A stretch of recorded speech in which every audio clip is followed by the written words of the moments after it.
News, सच जरूरी है। MNS news live से मैं हूं आपके साथ सोनल। आज हम आए हैं संविधान चौक स्क्वायर पे और आज यहाँ पे कुछ लोग अनशन पर बैठे हैं और ये जो अनशन है ये मैत्रीय उद्योग गुंतवदार उनका पैसा का हक मांगने के अवसर। तो आइए हम चलते हैं उनके पास, जो है किशोर भाऊ गेड़ाम और मायाताई उइके, ये दोनों बैठे हैं आज 18 दिन से अनशन पर। तो आज हम उनके साथ कुछ बात करते हैं और उनका जो क्या कहना है हम उनके साथ आते हैं। नागपुर के संविधान चौक पर करीबन 50 से 60 लोगों ने पाने के चाह में आंदोलन खड़ा किया है। यह आंदोलन 15 मई से शुरू है। आज इस आंदोलन का 27वां दिन है। आइए देखते हैं क्या है पूरा मामला।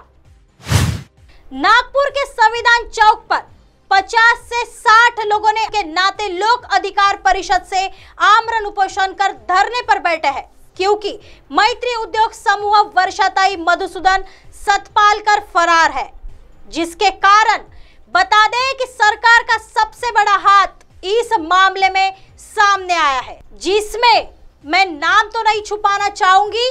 पहला हाथ नागपुर के उप मुख्यमंत्री देवेंद्र फडणवीस और मुख्यमंत्री एकनाथ शिंदे का काला सच आज मैं आपके सामने लेकर आई हूँ, जिसमें 15 मई से यह 50 से 60 लोग अपने मांग को लेकर धरने पर अभी भी बैठे हुए हैं। उनका कहना है कि मैत्री ग्रुप ने कई करोड़ का घोटाला किया है, जिसमें उनके साथ और उनके बहुत से लोगों के साथ धोखाधड़ी हुई है।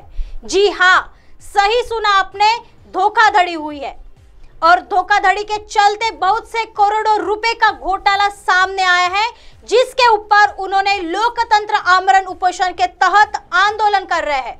आंदोलन करीब 27 दिन तक पहुंच चुका है। आज इस आंदोलन का 27वां दिन है और यह 15 मई से आज भी जारी है और सरकार से अनुरोध किया है, और सिर्फ धोखाधड़ी उनके साथ ही नहीं पूरे महाराष्ट्र के साथ हुई है। उनके साथ जो अन्याय हुआ है उसे न्याय मिले, इसमें अध्यक्ष माननीय किशोर गेड़ाम का क्या कहना है, आइए दिखाते हैं आप। लोकाधिकार परिषदेचा मी अध्यक्ष आहे, किशोर गेडाम माझं नाव आहे। या ठिकाणी 15 मे पासून आम्ही आंदोलन करत आहोत। आज आंदोलनाचा 26वा दिवस आहे। लोकाधिकार परिषदेतर्फे हा आंदोलन आहे आणि मैत्री उद्योग समूह आपल्या महाराष्ट्रातच नाही तर देशाच्या 14 राज्यामध्ये होता आणि 14 राज्यामध्ये मैत्री ग्रुपने 125 कार्यालय उघडून 2,16,00,000 लोकांची फसवणूक केली आणि 2,500 कोटी रुपयाचा घोटाळा केला। या ग्रुपच्या स्कीम होत्या RD FD आणि काही लँडच्या स्कीम होत्या आणि त्यासाठी यांनी एजंट टाकले होते आणि एजंटला अधिकच्या कमिशन देण्याचे आमिष दिले होतं आणि 14 वर्षानंतर यांना पेन्शन देऊ असं पण आमिष दिले होते आणि या ठिकाणी 2,16,00,000 लोकांमध्ये 90% महिला आहे। 90% महिलांमध्ये 2 कोटी महिलांची फसवणूक झाली। या विषयावर 2 कोटी महिलांची फसवणूक होते आणि या एजंट लोकांनी कितीतरी गुंतवणूकदारांकडून कलेक्शन गोळा केलं आणि मैत्री कंपनीमध्ये जमा केलं। त्यामुळे गुंतवणूकदार या एजंट लोकांच्या घरावर येऊ लागले। त्यामुळे ज्या महिला होत्या ह्या महिला कंटाळून आपल्या घरून ह्या बेपत्ता आहेत। कितीतरी महिला घरून बेपत्ता आहेत, यांच्या घरी लोक पैसे मागायला येतात म्हणून। कितीतरी नवऱ्यांनी आपल्या बायकांना माहेरी आणून सोडलं आहे, कारण की यांच्या बायकांना गुंतवणूकदार पैसे मागायला येतात म्हणून। आणि कितीतरी महिलांनी आत्महत्या केल्या आहेत। आपल्या नागपूर जिल्ह्यामध्ये जवळपास 12-13 लोकांनी आत्महत्या केल्या आहेत। सरासरी महाराष्ट्रामध्ये 350 महिलांनी आत्महत्या केल्या आहेत। एवढा गंभीर विषय आहे आणि एवढ्या गंभीर विषयावर महाराष्ट्राचे मुख्यमंत्री आणि उपमुख्यमंत्री यांना चर्चा करायसाठी वेळ नाही आहे। म्हणून नुसती या 2 कोटी महिलांची फसवणूक होते, 350 महिला आत्महत्या करतात, कितीतरी महिला घरून बेपत्ता आहेत, कितीतरी लोकांचे जीवन उद्ध्वस्त झालेलं आहे। आज ह्या महिला जे आहेत 2 कोटी महिला महाराष्ट्रातल्या, तर सार्वजनिक कार्यक्रमात जाऊ शकत नाही, वाढदिवसात जाऊ शकत नाही, लग्नात जाऊ शकत नाही, वस्तीतून फिरू शकत नाही, कोणाच्या मरणात जाऊ शकत नाही. इतकी बिकट परिस्थिती या लोकांवर आलेली आहे आणि या विषयावर राज्य सरकारने चर्चा करावी यासाठी आमचं हे आंदोलन आहे. जवळपास आज 26वा दिवस आहे आणि अगोदर आम्ही 25 तारखेपर्यंत साखळी उपोषण चालवलं. त्यानंतर राज्याच्या महासचिव मायाताई उके यांनी 8 दिवस आमरण उपोषण केलं. त्यांची तब्येत खालावल्यामुळे 23 तारखेपासून माझं आमरण उपोषण सुरू आहे आणि आज माझ्या आमरण उपोषणाचा हा 11वा दिवस आहे. राज्याचे गृहमंत्री त्यांच्याकडेच वित्त विभाग आहे, गृहमंत्री आहेत ते, आणि या आमच्या पेंडालसमोरून ते जवळपास 3दा गेले, परंतु या पेंडालमध्ये ते आले नाही. आणि पोलीस खात्याने पण त्यांना चुकीचा रिपोर्ट दिला असं आम्हाला माहिती पडलं आजच की या ठिकाणी लोक राहत नाही. आता पुष्कळसे लोक जे आहेत हे आपल्या घरी गेलेले आहेत आणि संपूर्ण महाराष्ट्रातले लोक या ठिकाणी इन्व्हॉल्व असल्यामुळे दर दिवशी वेगवेगळ्या डिस्ट्रिक्टचे लोक राहतात. आज या ठिकाणी गडचिरोलीचे लोक आहेत, चंद्रपूरचे लोक आहेत आणि काही नागपूरचे लोक आहेत आणि दररोज भरपूर लोक असतात या ठिकाणी आणि 24 तास लोक या ठिकाणी राहतात. उघड्यावर सगळ्या महिला या ठिकाणी झोपतात तरी राज्य सरकारला याची लाज वाटत नाही. तर आणि महत्त्वाचं म्हणजे कितीतरी असे कारणं आहेत की राज्य सरकार आमच्याबरोबर बोलू इच्छित नाही. महत्त्वाचं कारण म्हणजे आपल्या ज्या मैत्रीच्या चेअरमॅन आहेत वर्षा सतवाडकर ह्या फरार आहेत. यांच्यावर 31 पोलीस स्टेशनमध्ये गुन्हे दाखल आहेत. राज्याच्या सगळ्या जिल्हा सत्र न्यायालयामध्ये मैत्रीच्या केसेस आहेत, सगळ्या पेंडिंग आहेत. कारण की गृह खात्याने या ठिकाणी सरकारी वकील दिला नाही आणि चार्जशीट पोहोचवली नाही. एक केस जे आहे सेशन कोर्टामध्ये मुंबईला सुरू आहे, तर महाराष्ट्राच्या अधिकांश केसेस त्यामध्ये इन्व्हॉल्व आहेत. त्या ठिकाणी 6 वर्षापासून केस आहे. 6 वर्षानंतर आज 23 सप्टेंबर 22ला चार्जशीट पोहोचली. मागच्या 6 वर्षापासून ह्या महिला शासन प्रशासनापासून सगळ्या ठिकाणी ह्या चक्रा मारत आहेत आणि फिरून ह्या परेशान झालेल्या आहेत. म्हणून लोकाधिकार परिषदेच्या माध्यमाने हे आंदोलन चालवले जात आहे. आमची एवढीच मागणी आहे की या विषयावर मागणी आम्ही नंतर सांगू, या विषयावर फक्त तुम्ही चर्चा करण्यासाठी बैठक आयोजित करावी. त्यासाठी सुद्धा यांना काही कल्पना सुचत नाही, काही ह्या योजना बनवत नाही आणि सगळं जे आहे तुम्ही काही पण करा इतकं निष्काळजीपणानं सरकार काम करत आहे.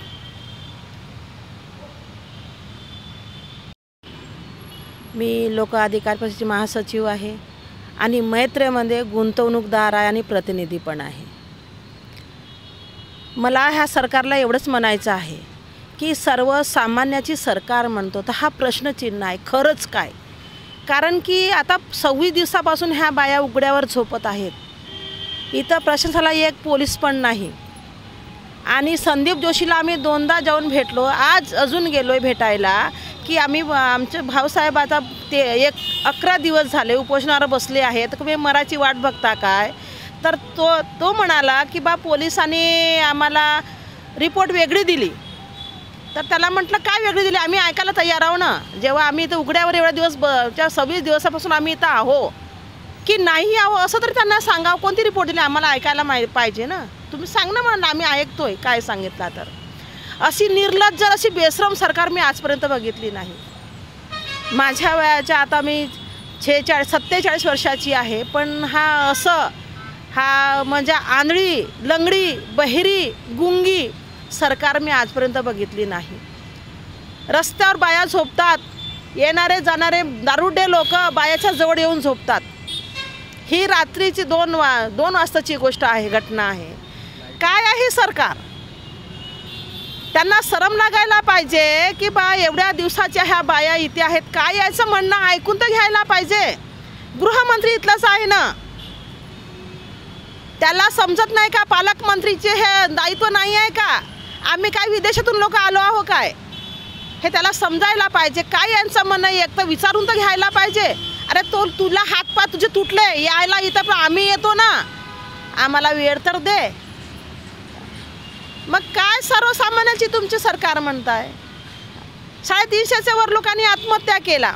7 वर्ष झाले कंपनी बंद झाली. तर देवेंद्र फडणवीसनं 2015मध्ये मॅडमला, जेची मॅडम होती CMD मॅडम, तिला अवॉर्ड दिलं आणि त्याच्या दुसऱ्या महिन्यामध्येच मैत्री बंद पडलं. तर हा पूर्ण जो आहे बंद पडण्याचा हात हा सगळा देवेंद्र फडणवीसचा आहे. म्हणून त्याला भीती वाटते आमच्या बाया लोकांची, म्हणून तो येत नाही. त्यांना आपला राजीनामा देऊन द्या ना, तर आमचे पैसे देवा. आम्ही त्याला भीक मागत नाही आहोत. आमचा पैसा 11,500 कोटी त्यांच्याकडे आहे, गव्हर्नमेंटकडे सील केली जप्त. आमच्या लोकांचे पैशानं घेतलेली जमीन आहे, लँड आहे, अजून काही भरपूर खूप मोठे जे मोठे उद्योग आहेत ते आमच्या पैशावर केलं आहे. त्यांच्या बापाची नव्हती ती प्रॉपर्टी, ते आमच्या पैशावरच घेतात. आम्ही आपलेच पैसे मागतो ना. आणि त्याला 11,500 कोटीची प्रॉपर्टी आहे आणि त्याला आमचे 2,500 कोटी द्यायचे आहेत, तर त्याच्या आपल्या खिशातून देत नाही आहे. आमचे पैसे आम्हाला एवढेच, आमचे पैसे फक्त आम्हाला द्या. आम्ही त्याची भीक मागत नाही, त्याच्या जोडचे पैसे मागत नाही, त्याच्या फंडातूनही पैसे मागत नाही. आमचे फक्त पैसे आम्हाला देवा. आणि आताही तो आलं नाही तर आम्ही याच्यानंतर काय करू आणि जो काय होणार हा फक्त गव्हर्नमेंट जबाबदार राहणार आहे. बस एवढे बोलते. माझं नाव आहे मंगला हेमराज हांडे. मी मैत्रीमध्ये 8 वर्ष काम केलेलं आहे आणि खूप काही कलेक्शन केलं. मी पाणी नव्हती पाहत, ऊन नव्हती पाहत आणि हिवाळा नव्हती पाहत. जेव्हा सिनियर म्हणायचे इथं कलेक्शन करायचे, CMD करायचे, एवढं कलेक्शन पाहिजेच, त्या वेळेवर मी जात होती. पार्टीला 4 वाजता निघून सुद्धा कलेक्शनला खेड्यावर जात होती, कलेक्शन करत होती. पण 8 वर्ष झाले बंद झालं. त्यापासून मला म्हणजे रिश्तेदाराकडे जायला, कुठे लग्नात गेलं तर पहिले ते विचारतात की लग्नात कार्यक्रम राहील घरी तरी नाही, पैसे कधी मिळणार आहे, पैसे द्या आमचेवाले. या पैशासाठी माझ्या घरचा एक जीवसुद्धा गेलेला आहे. इतका मला त्रास आहे. माझ्या घरी लोक मारायलासुद्धा आलेले आहे. आता बाहेर मी एकटी जाते तर कधी मला असं काही लोकांनी एवढी धमकी दिली की तू घरी राहत नाही, तुझी मुलगी एकटी राहते, तर आम्ही तुझं का करू नको. तर मी माझ्या सिनियरला घरी बोलवून आणलं होतं, पण तो सिनियरसुद्धा काही करू शकले नाही. तो म्हणाला की नाही असं नाही होऊ शकत. त्याने समजावतं, त्याने हे म्हटलं की पैसे भेटून तेव्हा देईल, नाही तर आधी काही करू शकत नाही, तुम्हाला पैसे देत नाही. तेव्हा मी रडली. माझ्या घरी कोणीच नव्हतं. माझ्या नगर परिषदमधले मॅडमला येऊन त्याने समजवलं मग, पण सिनियरसुद्धा येऊन समजवू शकले नाही. एवढा त्रास झाला की माझा घरचा जीवसुद्धा गेला.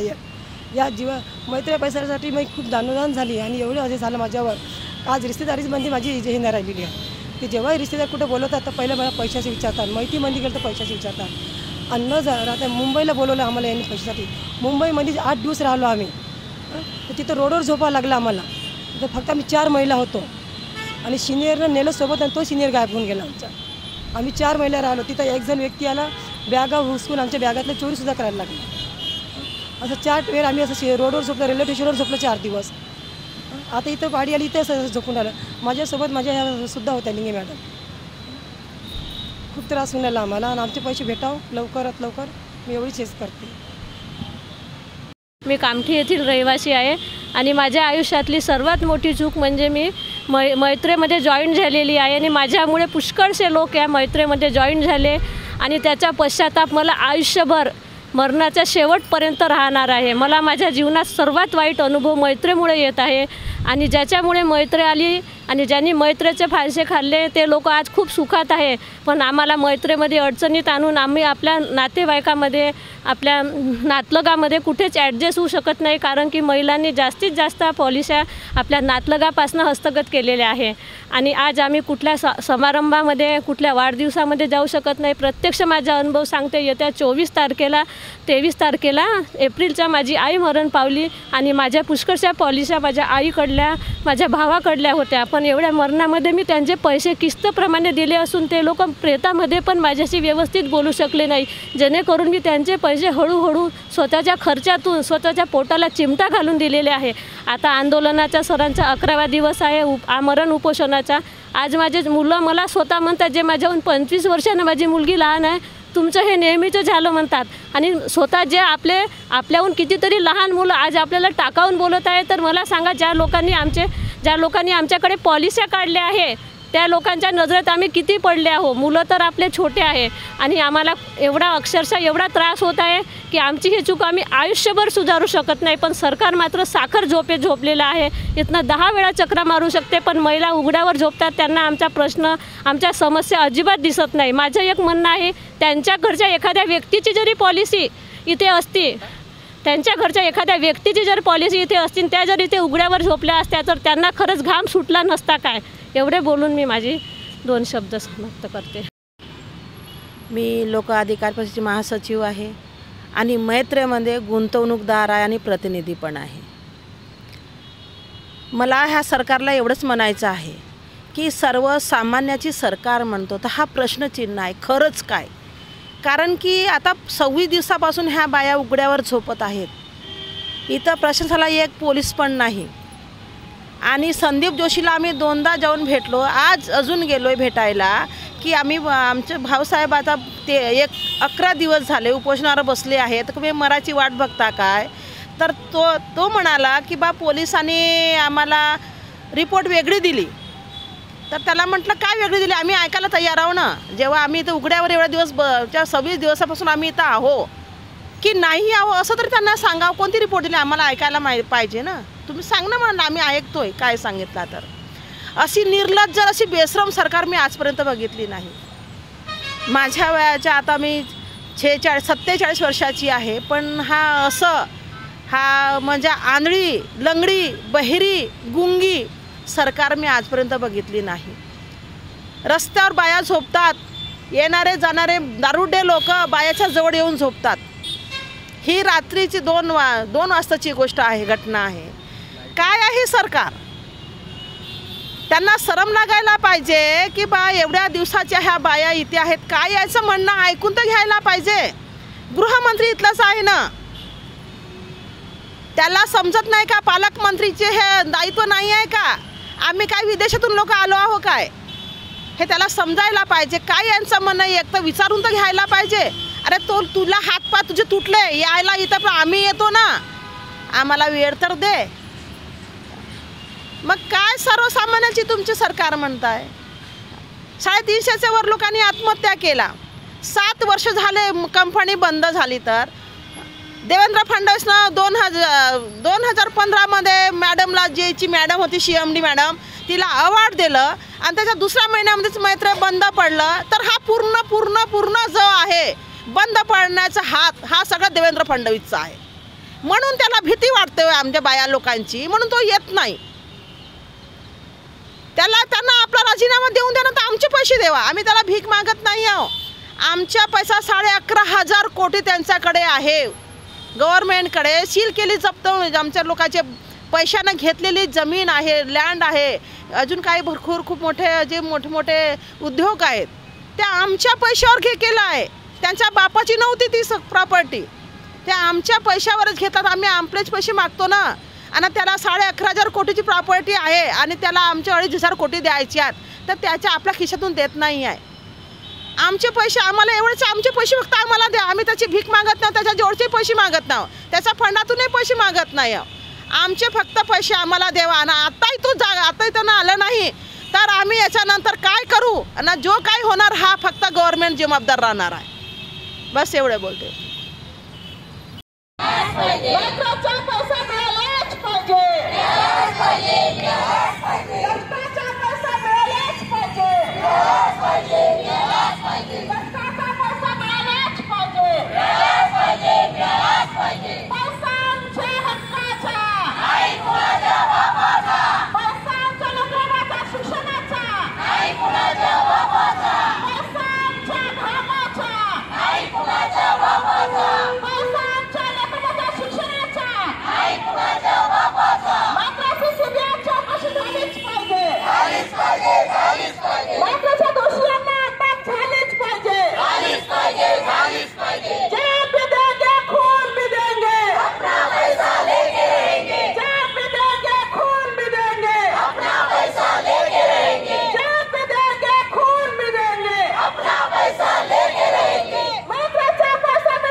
आंदोलन के तहत उन्हें न्याय की बात तो बाजू में रह गई, उनको अन्न और पानी की टंचाई को इस महाराष्ट्र द्वारा नजरअंदाज किया जा रहा है।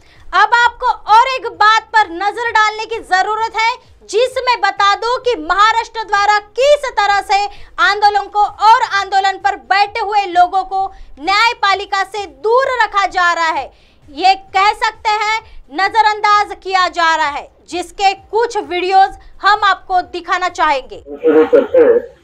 खरं म्हणजे हा विषय मला अजिबात माहित नव्हता, परंतु आपण ते थोडक्यात मला सांगितलं कोणतरी मैत्री कंपनी वगैरे जे काय आहे आणि त्यांनी जे आहेत लोकांचे पैसे घडवलेले आहेत, त्यांची प्रॉपर्टी गव्हर्नमेंटने घेतलेली आहे, प्रॉपर्टी जी आहे तिची विल्हेवाट लावून पैसे जे आहेत लोकांना दिले पाहिजे, बरोबर, परंतु आंदोलन पर बैठे लोगों द्वारा बताया जा रहा है कि गृह मंत्री की 3 बार फेरी भी इस आंदोलन को नजरअंदाज कर रही थी।